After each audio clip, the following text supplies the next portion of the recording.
All right, this is Unit 4, Lesson 13a. We're going to be talking about simplest radical form, which is a skill that you need in order to do some of the upcoming lessons.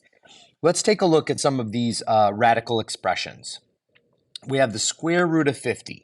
So if I asked you to write down what the square root of 50 is, you'd probably go in your calculator and you'd look it up and you'd say, oh, that's equal to 7.1.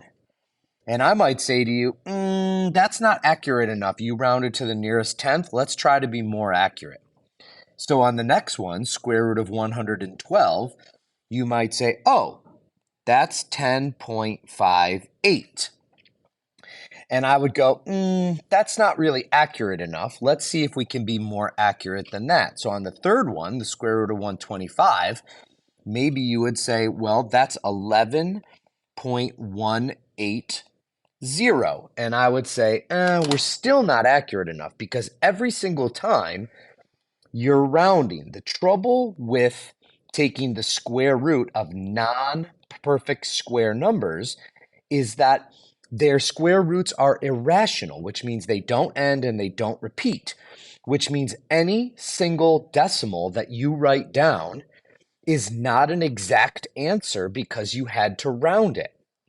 Doesn't matter how many decimal places you go. So we need some other method for writing down the square root of non-perfect squares in an exact way. And so what we have is we have something called simplest radical form, which is a way to simplify a radical expression that contains a non-perfect square. So here's how it works. The first thing you're going to do is you're going to check. This is not written down, but you should always check to make sure that this is not a perfect square. So just put the square root of 72 in your calculator. You're going to find out that's not a perfect square. Comes out to some decimal. So the next thing we want to do is we want to figure out what is the biggest perfect square factor of 72.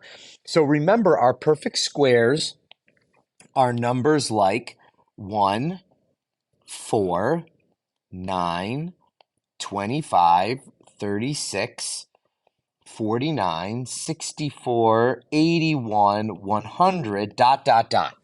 These are perfect square numbers because if you take the square root of them, you get an integer. You get a normal number, not a decimal. So what I'm asking you is of the numbers on this list, and it keeps going, what is the biggest perfect one? What is the biggest number that goes into 72 that's on this list? So the easiest way to do this is to figure out, well, where would 72 end on this list? It would be in here somewhere between 64 and 81. And then start checking the numbers that are below it. Does 64 go into 72? No. Does 49 go into 72? No. Does 36 go into 72? Yes. 36 times 2 gives you 72. So now we know this is the biggest perfect square that goes into 72. So step 2 is split the radical into two separate radicals, put the perfect square in the first radical. So what I mean is we would do this. The square root of 72 can be written as the square root of 36 times the square root of 2.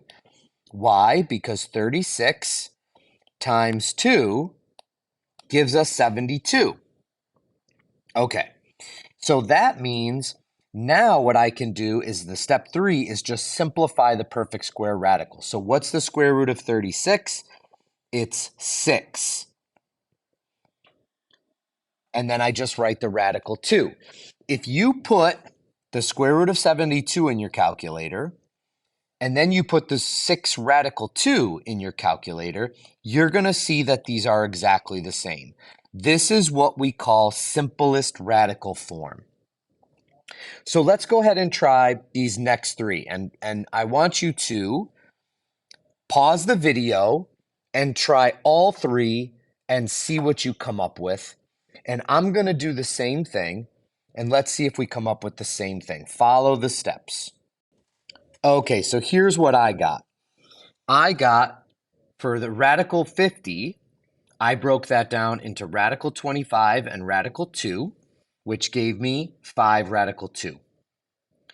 For square root of 112, I had square root of 16 times the square root of 7, which gave me 4 radical 7. And for 125, square root of 125, I got square root of 25 times the square root of 5, which gave me 5 radical 5. So this is how we simplify radical expressions that don't contain a perfect square, but we want to simplify it anyways, and these would be considered exact answers as opposed to a decimal, which is not exact because it's rounded. Hope that makes sense.